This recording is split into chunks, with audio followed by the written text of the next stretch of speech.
किस्से इतने दर्दनाक होते हैं जिनको सुन के इंसान की रूह कांप जाती है। आज मैं आपके लिए एक ऐसा वाकया लेकर आया हूँ जिससे आपकी रूह कांप जाएगी। अगर आप मेरे चैनल पे न्यू हैं तो मेरे चैनल को सब्सक्राइब ज़रूर कर लें और इस वीडियो को लाइक करें। आज की हमारी ये कहानी एक गांव में रहने वाले एक छोटे से ख़ानदान के बारे में है। सोनू और चिंकी अपने माँ बाप अनीला और राहुल के साथ अपने घर खुशी खुशी से रहते थे। उनका ख़ानदान बिल्कुल खुश और उनको कोई भी परेशानी नहीं थी। राहुल एक पढ़ा लिखा लड़का था और अनीला भी उसका हर मुश्किल के अंदर साथ दिया करती थी। राहुल अनीब बैंक के अंदर मैनेजर का काम करता था। राहुल 7 बजे उठ जाता था और तैयार श्यार होकर बस पकड़ने के लिए अपने गांव के बस स्टेशन की तरफ चला जाया करता था। दूसरी तरफ अनीला एक पढ़ी लिखी लड़की थी और हाउसवाइफ का काम करती थी।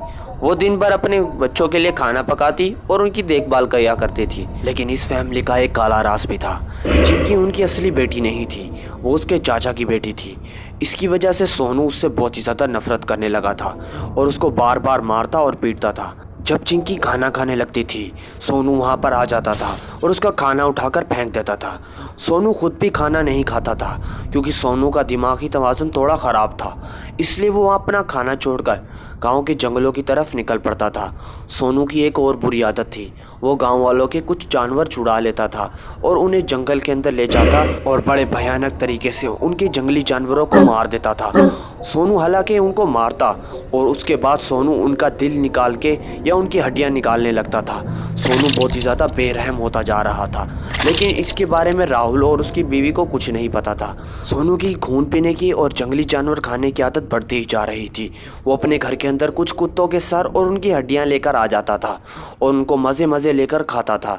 सोनू की भूख अब इसी से मिटती थी। उसने रोटी और सब्जी खाना बिल्कुल ही बंद कर दिया था। वो घर के एक कोने में छुप जाता और वहाँ पर कुत्ते का सर खाने लगता था। सोनू अपनी भूख मिटाने के लिए जानवरों का सर खाने लग गया था और प्यास के लिए उनका ताज़ा खून पीता था। एक दिन सोनू की सौतेली बहन चिंकी सोनू को देख लेती है कि वो वहाँ पर कुत्ते का सर खा रहा है। चिंकी ने समझदारी दिखाते हुए फौरन ही अपने बाप को कॉल कर दी। राहुल को अपनी बेटी चिंकी पर बिल्कुल भी विश्वास नहीं हो रहा था। राहुल बिल्कुल सदमे में चला गया था और हैरान हो गया था कि सोनू ऐसा कैसे कर सकता है। उसने फौरन ही अपना काम छोड़ा और अपने घर की तरफ रवाना हो गया। दूसरी तरफ सोनू अपनी भूख मिटाने के लिए उस कुत्ते का सर खा रहा होता है।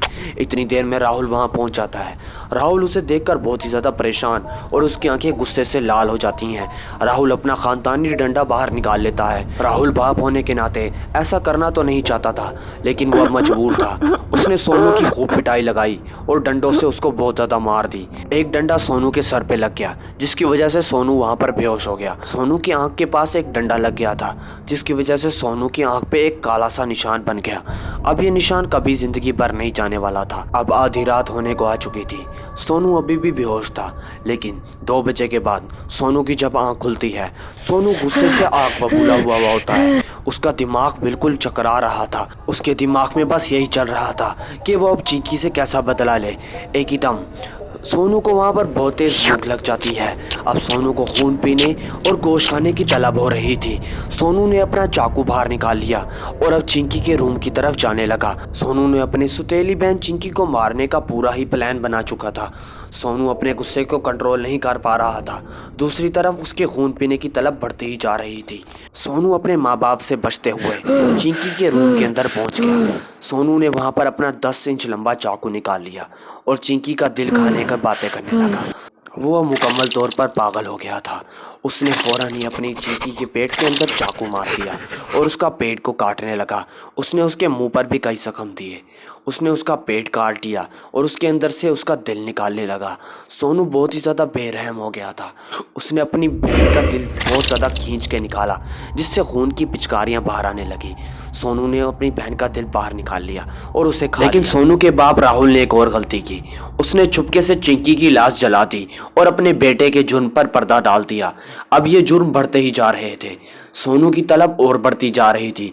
अब उसके ज़बान पर इंसान के गोश्त का जायका बन गया था। सोनू ना सिर्फ गांव वालों के जानवर उठाता था, बल्कि उनके छोटे छोटे नन्हे बच्चों को भी उठा लेता था और बेरहमी से उनका कत्ल करके उनका दिल या उनकी हड्डियों को निकाल लेता था। सोनू एक अब आदमखोर राक्षस बन गया था।